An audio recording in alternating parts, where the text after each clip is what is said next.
Hello, this is Sandy Nadelson, and this is Module 2 of the Professional Behaviors. This focuses on cheating and plagiarism.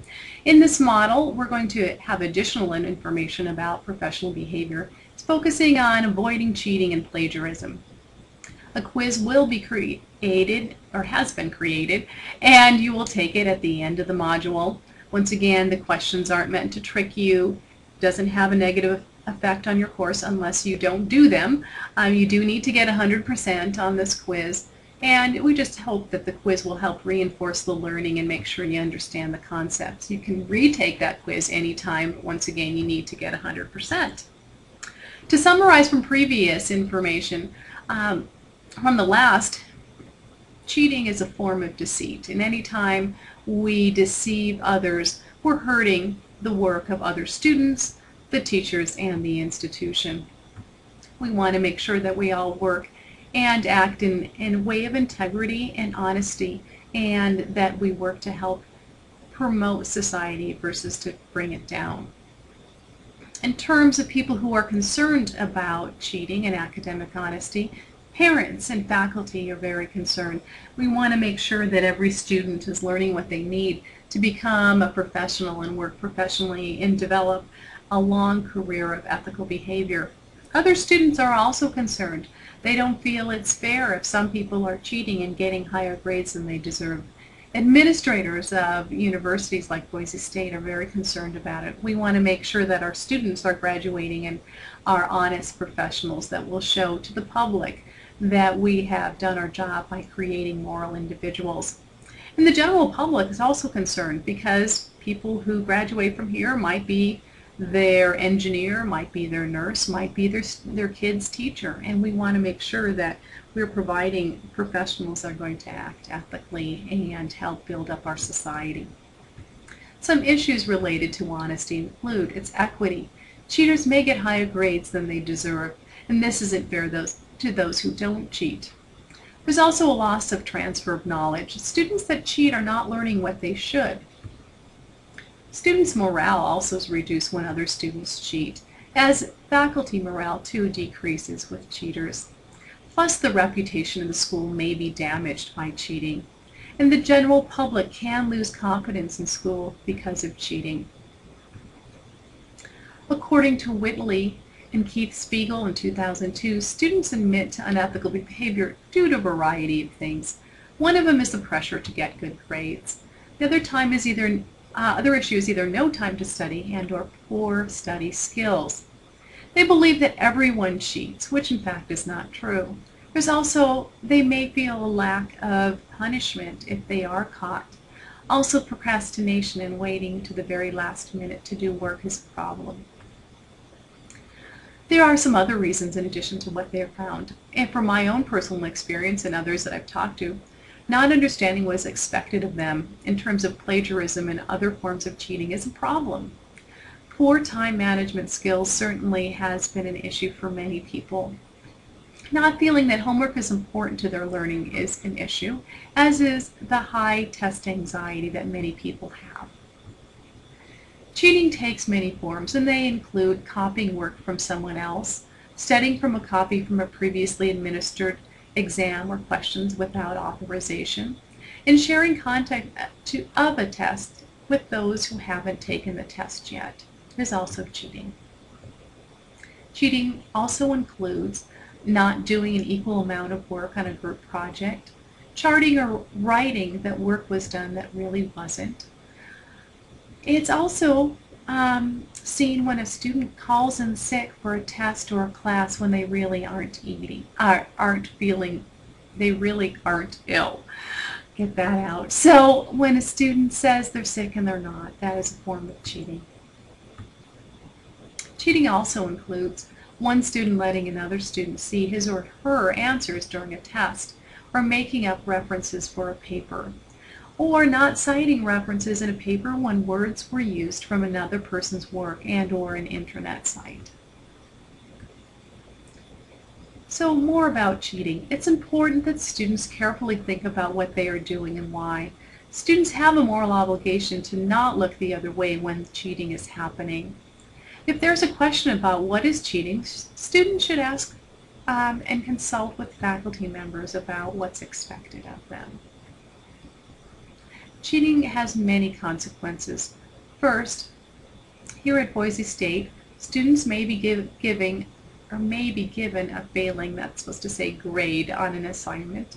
They may fail a course, they may be suspended, or may even be expelled for cheating. There is some confusion about what is plagiarism, and that's one of the reasons we've created these videos and these PowerPoints. Many people have confusion about what is plagiarism, and each semester papers are turned in that appear to be plagiarized.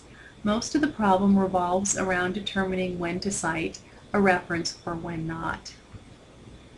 Some students are not always aware that they need to include a reference. As a result, they do not realize that they are plagiarizing by not giving credit to another author. However, even without intent, plagiarism is not acceptable and does result in sanctions against students. So what exactly is plagiarism?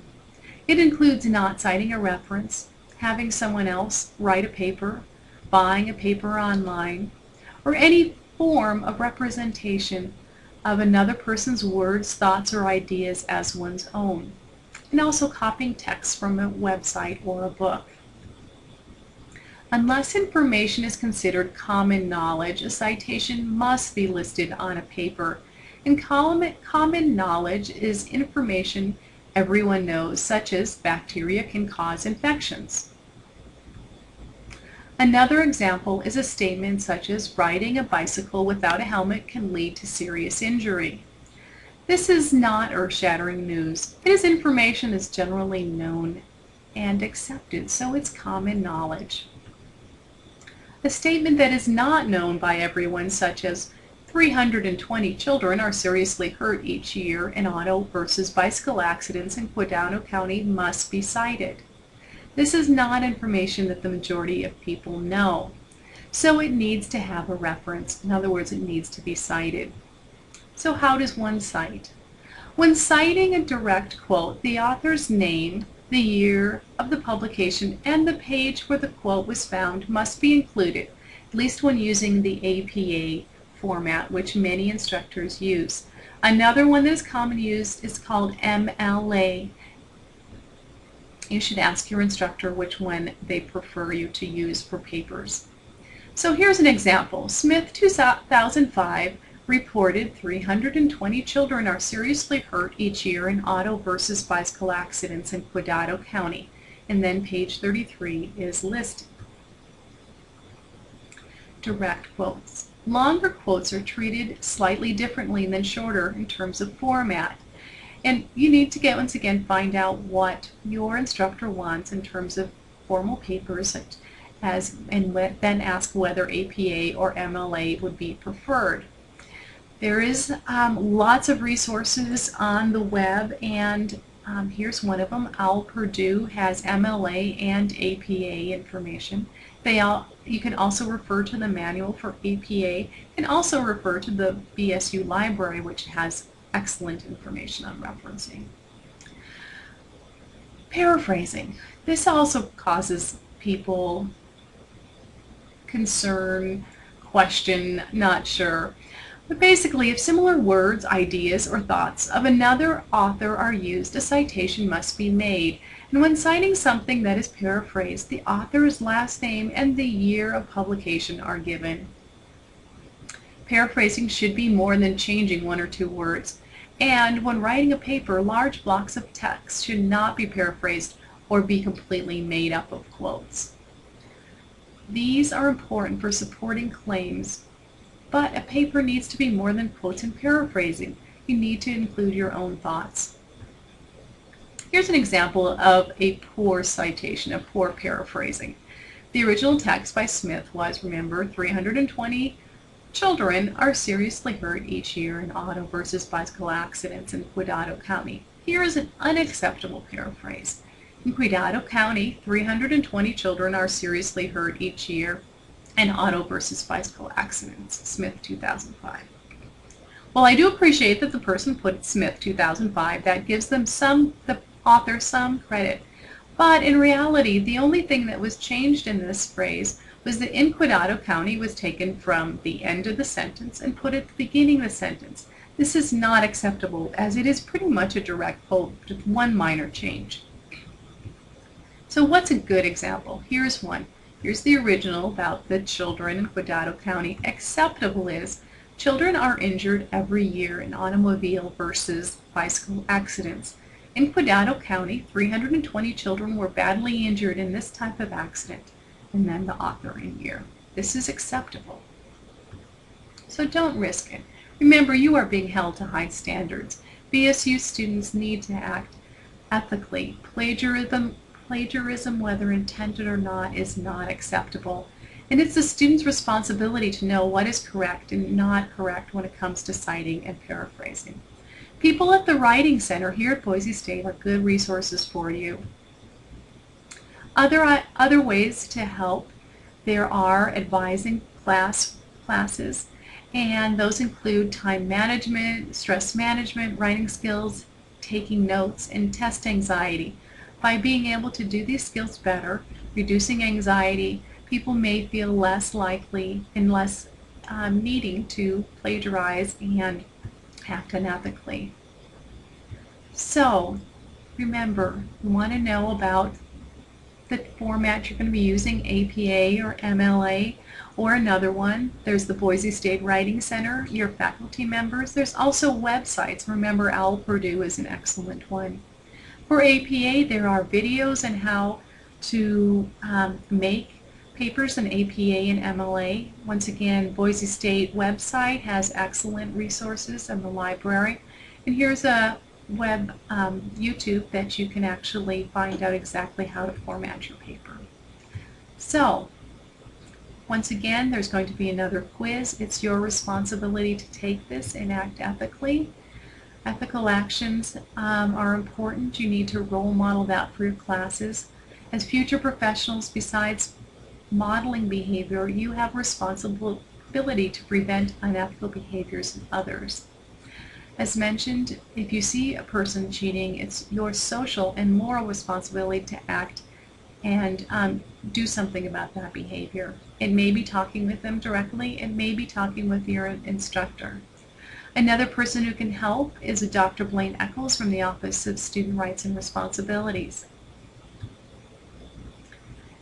It is possible that this person doesn't realize that he or she is acting unethically, and addressing the unethical behavior with this individual may help with the moral development of this person. Here's a hypothetical situation. It's a few years from now, and you or a family member are going into the emergency department for care. And as you walk in, you realize that a former classmate of yours who you knew cheated on exams and plagiarized papers is now the primary doctor or nurse. It could happen. Would you trust your life or your family's life to a person who you know has been a cheater? Let's not gamble on the future. Act when you see unethical behavior. It is each student's responsibility to understand what is expected and to act ethically. And students also need to act when they see unethical behavior in others. There are many websites with excellent information on plagiarism. Here are two. The quiz is now available for you, and it asks questions about cheating and plagiarism. Once you understand the information in these modules, it builds on one and it's mainly on two. Go ahead and take the quiz. Just as the last quiz, it's okay for you to refer to notes while you're going over this. You could look at the modules and references provided, and also the slides. You should take the quiz on your own and not with other students or other students' notes. And here are some references for you if you need additional information. Thank you, and I hope you've learned from this video, and we've got one more.